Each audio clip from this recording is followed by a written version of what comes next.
Amen est un mot qui scande notre prière et qui vient du mot hébreu, Emouna.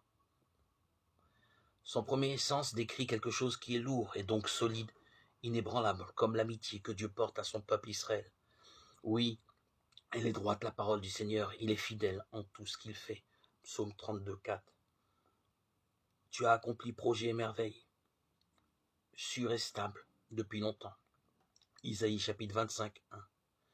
Dieu promet à son serviteur sa fidélité. Psaume 88, 25.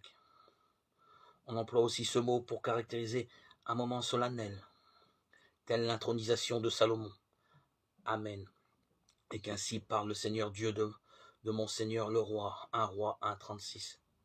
Cette qualité intrinsèque d'une amitié qui ne se rompt jamais, qui pardonne sans cesse, est caractéristique de Dieu, si bien que le croyant bénira par le Dieu de l'Amen, Isaïe 65, 16.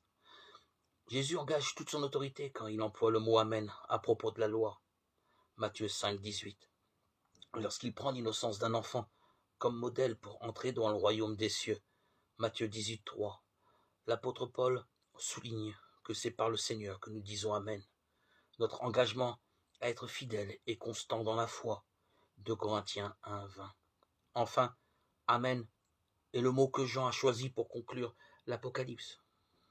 Amen, viens Seigneur Jésus, la grâce du Seigneur soit avec tous. Apocalypse 22, 21.